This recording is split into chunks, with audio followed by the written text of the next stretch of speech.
What if the most powerful man on earth woke up one morning and decided the only person he truly feared was the woman who gave him life? Imagine this. The year is 59 AD. A Roman emperor stands on the deck of a ship that is slowly sinking on purpose. His own mother is trapped inside the cabin below, screaming his name, begging for her life. He watches the ship go down. Then he gives the order to finish her off. That emperor name is Nero, and he has just become the only ruler in history who ordered the cold-blooded murder of his own mother. This is not a story about power. This is a story about a boy who was turned into a monster by the very woman who created him. Welcome to Dark History Files. If you love the dark, twisted stories that school will never teach you, smash that subscribe button right now and turn on notifications. We drop a new one every single week. You do not want to miss what is coming next. Now let us go back to the beginning. Nero was never supposed to be emperor.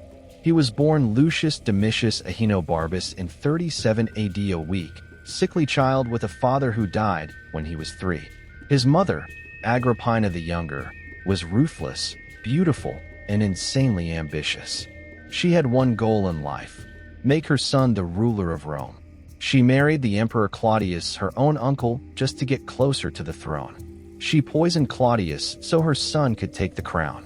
She even slept with powerful men, bribed senators, and killed anyone who stood in her way. At 16 years old, Nero became emperor. Agrippina stood right behind him, whispering in his ear, pulling every string. For the first few years, Rome actually loved him. He lowered taxes, threw huge parties, and acted kind. But the kind boy was disappearing fast. Agrippina treated him like a puppet. She sat on the throne with him during meetings. She read every letter before he did. She even tried to control who he slept with. Nero started to hate her. The hatred grew slowly, at first like poison in his veins. He fell in love with a slave girl named Act. Agrippina was furious. She called the girl worthless and threatened to disown him. Nero rebelled. He started ignoring his mother completely. Then came the final insult. Agrippina began openly saying that she regretted making Nero emperor and that she should have made his stepbrother Britannicus the ruler instead. Nero heard the words. Something inside him snapped.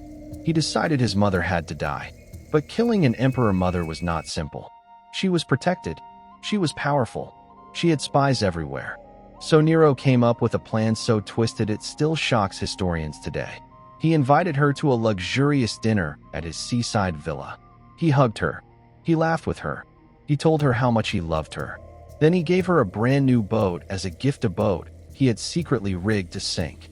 That night, after the feast, Agrippina boarded the ship to sail home. The ship sailed out into the dark sea. Then the roof of the cabin collapsed on purpose, crushing her servant to death.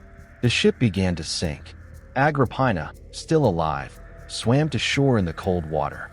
She reached land, bleeding and exhausted. She sent a messenger to Nero saying she had survived. Nero panicked. He knew if she lived, she would destroy him. So he did the unthinkable. He sent soldiers to her villa. When they burst in, Agrippina looked them straight in the eye and said only one thing: "Strike here." She pointed to her wound, the same place where she had carried Nero for 9 months. They stabbed her again and again until she was dead. Nero stood over her body later that night. The man who ruled the entire Roman Empire looked down at his dead mother and said something that still gives people chills. "I did not know I had such a beautiful mother until today." He felt nothing, or at least that is what he told himself. But the guilt started eating him alive. For weeks after the murder, Nero could not sleep. He saw ghosts. He heard his mother's voice in the palace halls at night. He woke up screaming. He started drinking more. He started killing more. He murdered his wife Octavia. He murdered his stepbrother. He murdered anyone who reminded him of what he had done. Then came the Great Fire of Rome in 64 AD.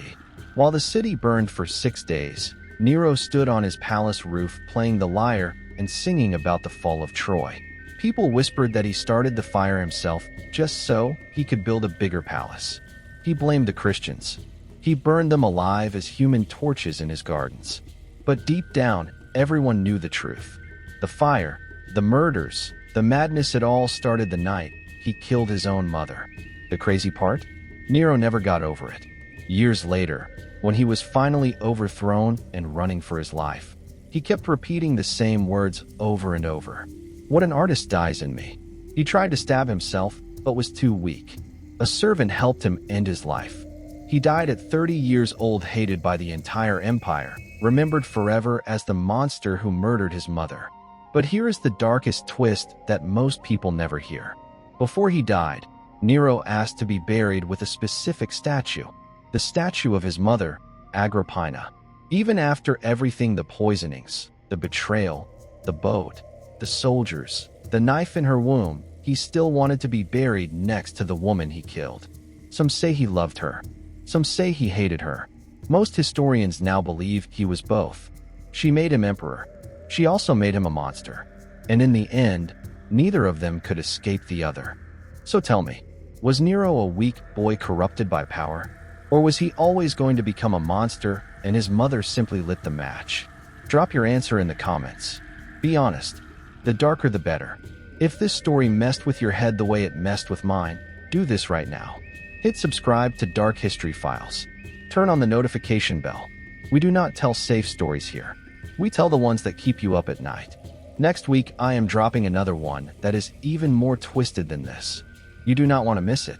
Thank you for watching all the way to the end. See you in the next dark chapter if your stomach can handle it.